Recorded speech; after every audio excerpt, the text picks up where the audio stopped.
Danny Roberts, a young one professional fighter at Next Generation in Liverpool on 21 years old. But he needs to put some offense together. He can't sit and just let Roberts tee these off. Oh, and he's caught a couple of huge shots. This could be all over here. Well, Danny Roberts got him hurt and did not let up. A huge flurry. My name's Fishgold, I'm 21 years of age. My record's 8-0 and I fight out the Next Generation Liverpool. Very calm. Steve O'Keefe's trying to drive the head deeper. Oh, and he gets the tap. That is it. Chris Fishgold is victorious in the very first round. He gets another submission victory. I'm Paul Rimmer. I'm the head coach at Next Generation MMA in Liverpool. Pull them in, foot on the hip, and lock it up. Let's go. Danny was a professional boxer, and he was training downstairs, and a lot of the time he was kind of training on his own, doing his own thing, and I'd say to him, "Oh, isn't anyone training you? Isn't anyone pushing you?" I'd watched him hit a bag, and I was just thinking, if that was a fighter, it was like, oh, there'd be nothing down for them. I was like, you never thought about doing MMA? And I said to him, I bet you £10 you can't last 5 minutes on the mat with this guy. And not only did he last 5 minutes on the mat with that guy, but he submitted that guy. And I was like, this kid has got all the potential in the world. Fishy was a kid that came in the gym and just gave his all every training session. And his attitude of never taking a step back and never losing is, it puts it across. And for his skills and his speed and his movements, he's unreal, really is. He's going to be a champion as well, no doubt in my mind. Good to be back. Elation in the Next Generation corner. And screams of I'm back. Been out for a year and a half with injuries. Just loads of different things, and like just to get back, I'd forgot what the feeling was like. My fight camps weren't the same, and nothing. Like in that year and a half when I was out, I just felt so down. Nothing was going my way for that year. I'd train hard and then I'd be injured or I'd get a pull out, and it just to be back and get that win and do it in such a quick time against such a good opponent, it felt good, Joe. This arm goes you right up, so it's around, not just here. Right up so you can't scroll, you've got that. Step in with it. So your head goes to the front of your head, goes into his rib cage. Then I'm on a step. To the inside, just using your shoulder pressure. One more time.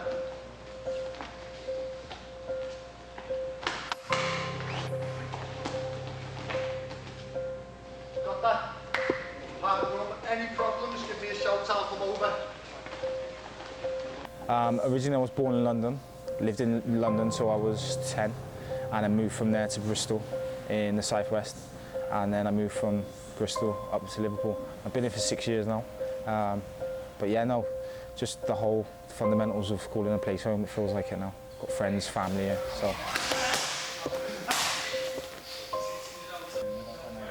Without MMA?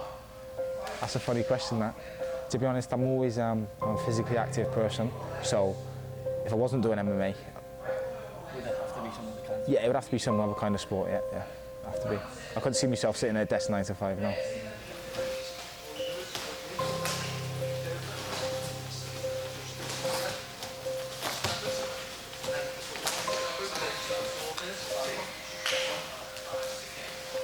To be fair, I never stepped in this gym when I was 15. That's when I just left school. God knows where I would be out.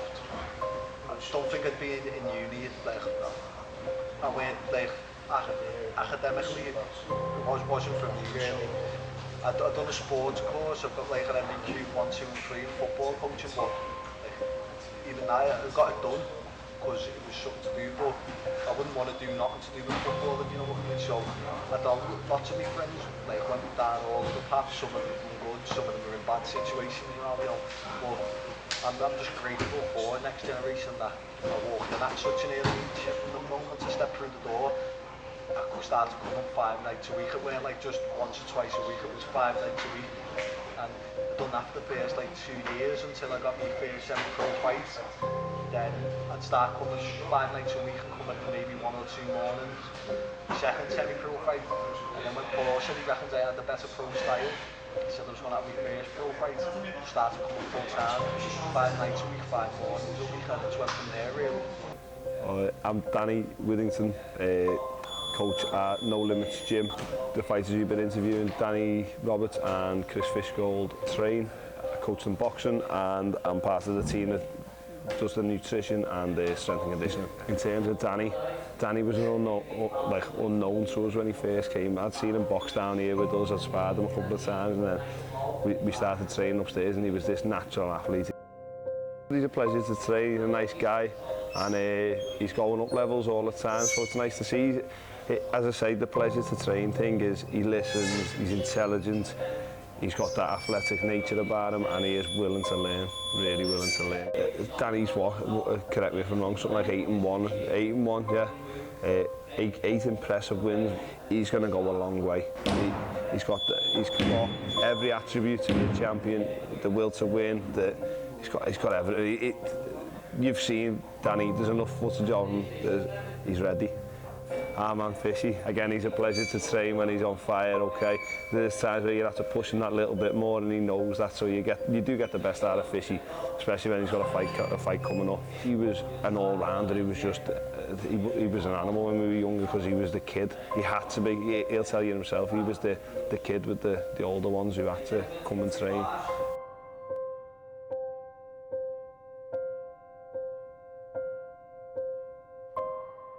Fishy again, he's young, he's always willing, and he's going to get there as well. Fishy's got the heart of a champion, and he will train like a champion when you kick his ass. They are going to be they are prospects, real prospects, without any pun intended, the next generation, yeah.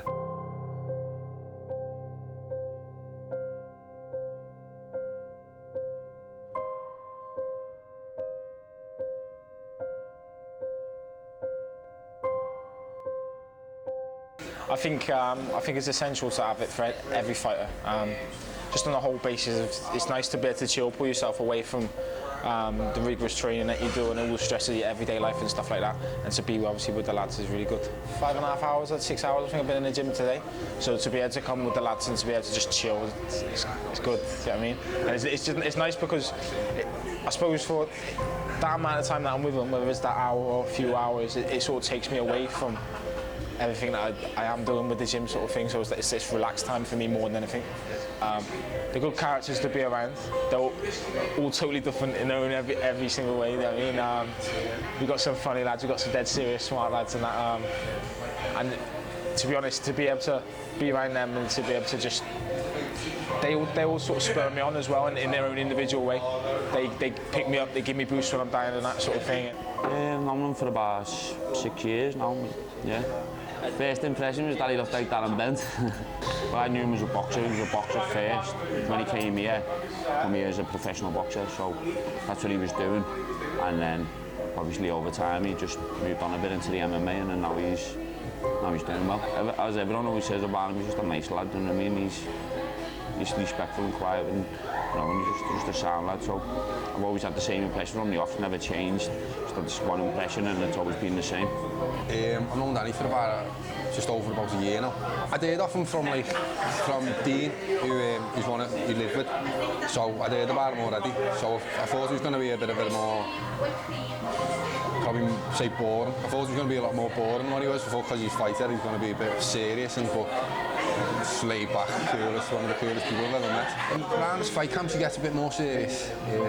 As the weeks get shorter, he starts getting a bit more serious, starts getting switched on. You can see him gets a bit more intense and goes in. You have to get more inward, starts like putting the picture of the fighter on his background of his phone, and then starts getting a lot more serious. In fact, whereas usually he's quite jokey and he's quite girly, his banter and that's quite girly, and he's quite feminist with his comedy. From the fight season, he starts turning on, and he gets a bit more intense. Probably known Danny for about 2.5, 3 years, and I thought he'd be a bit different than a normal cage fighter would be like. So first impression was a good impression, really. He's a level-headed lad, he's a normal lad, to be honest, he's a nice, normal lad. I did think, yeah, he would have a bit of an ego, but far from it. In fact, total opposite, really. You know, he's the most down-to-earth lad that you'll meet, just a normal lad. Well, I think I knew him as a person before I knew him as a fighter. When I was introduced to him, I didn't know he was a fighter. And, but I mean, he had that mentality. He was laid back, he was chilled, he was quite cool. And it's ironic because you find that with a lot of fighters as well. Like, but he was just a dead nice lad, dead relaxed. Yeah, they were my first impressions of him. He's one of those people who uses confidence as well. So yeah, I mean, to the lads, we're all there, we all know what he's going through as well, so we support him as best we possibly can with his diet and all that, because obviously he's not eating as much. Yeah, he was moaning there, saying he's all getting dessert, but he can't. Yes, there's banoffee pies getting ordered over there, and double chocolate fudge cakes and that, so it's getting heavy.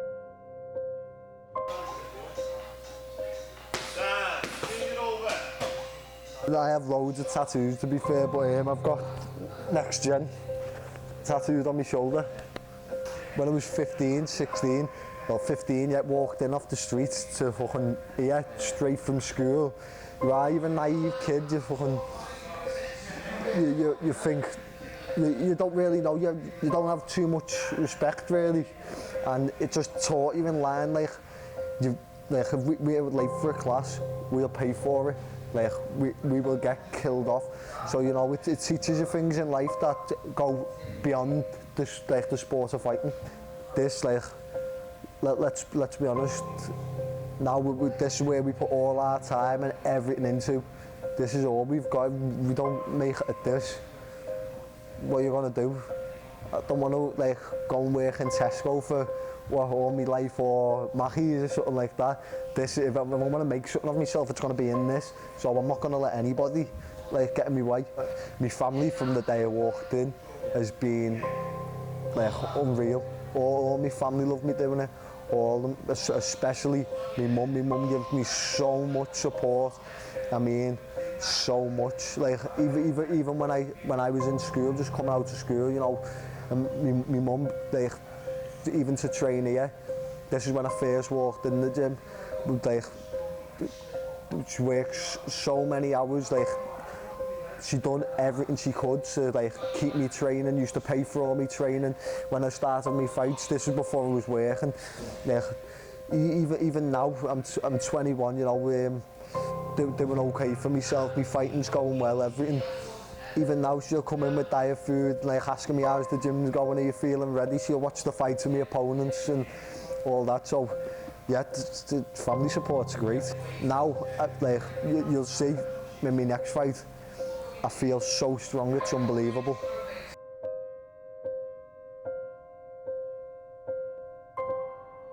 My name's Chris Tam. I'm the head strength and conditioning coach at Knowledge Gym in Liverpool City Centre. It's actually quite easy training Danny. He's naturally athletic to start with, and because of the hours he puts in upstairs, the training he's done in the past, he's got boxing as his background, his main background. So when you look at him in terms of hand-eye coordination, balance, agility, stuff like that, all the foundations are already there. Fishy, I haven't worked with Fishy as long, but again, the same with Fishy, because he's trained upstairs for such a long period of time, he's got all the foundation work that's set there for him already. With Fishy, he takes a little bit more of a laid-back approach to it. So sometimes you'd have to give him a little bit of a geo, encourage him a bit more. But again, in terms of technique and stuff, he's already there. So, which you probably find some people when they get in the cage, they might freeze on the big stage or in front of a crowd. He thrives on it, I think. But you wouldn't be able to tell that from outside the ring. He's a nice guy. The only giveaway is his ears, probably. I've worked now with Danny for, this will be my third fight camp with him. I've known Danny for a couple of years as well now. Again, lovely guy, well-mannered, polite. He's a joy to work with, really. He's a pain sometimes, he comes in late. But that's Danny. I met Fishy as a real youngster then, back in the day.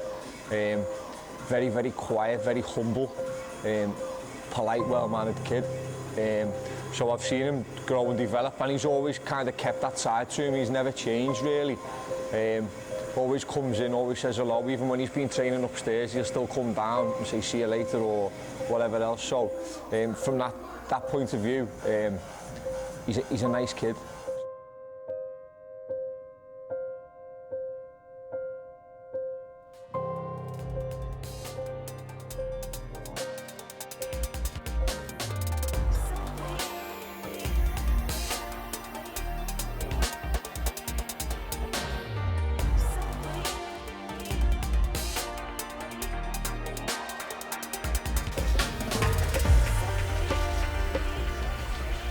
Fishgold on the scale. Again, fighters, go see Sue or Denise. Get them your glove sizes. Also, if you have any tickets, be sure to turn those tickets in. 145.4. 145 and a half.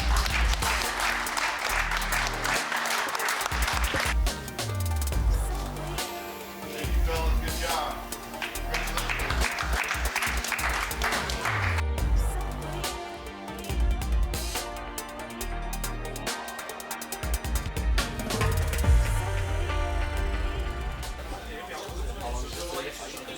About 2 hours, I think. Less than that. 90 hours. All good. Feel good, you know. Confident. Very confident. It's a fight, isn't it?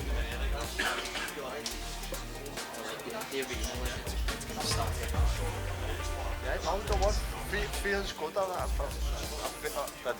Honestly, I don't think everyone's going to say feel good. I honestly feel great. I won't go out there to doing that. Yeah, that's it. This is the easy bit for you. This is the easy bit.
Fishgold.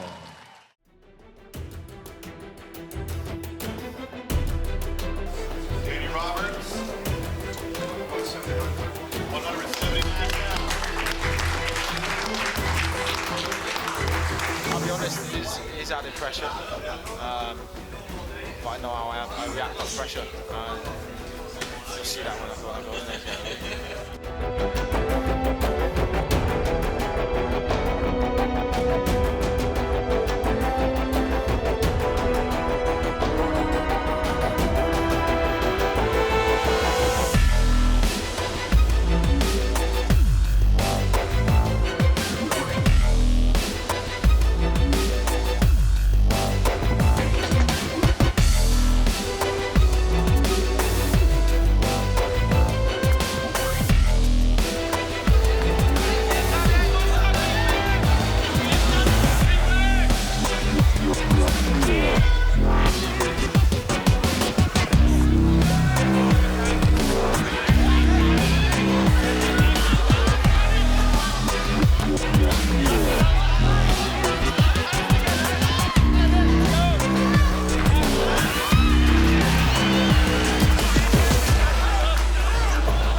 1 2 1 2 testing. Hot chocolate in the house.